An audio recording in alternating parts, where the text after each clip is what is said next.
Diving into cryptocurrency can feel like learning a new language. You hear terms like coin and token thrown around, but what's the real difference? Think of crypto coins as the native currency of their own blockchain.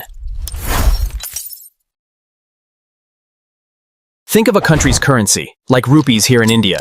It's the fundamental unit of value for that entire economic system, used for everyday transactions. Now, let's talk about crypto tokens. These are digital assets built on existing blockchain networks. They don't have their own dedicated infrastructure. Think of amusement park tokens. You can't use them to buy groceries, but they give you access to specific rides and games inside the park. Here's the key difference. Coins have their own independent blockchain. Tokens operate on top of someone else's blockchain infrastructure. Typically, coins are designed to function as digital currency and power their network. Tokens often represent something else entirely, like Think of these as some well-known crypto coins.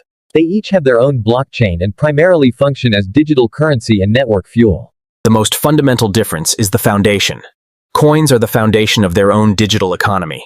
Tokens are built on top of someone else's. And these are examples of crypto tokens. Notice how their visual representation hints at their specific purpose and utility within their respective ecosystems. Understanding whether you're dealing with a coin or a token is crucial for evaluating its potential, its use cases, and the underlying technology. Hopefully, this clears up the difference between crypto coins and tokens. Remember the foundation and their primary purpose, and you'll navigate the crypto world with more confidence. If you found this helpful, like this video and subscribe for more crypto explanations.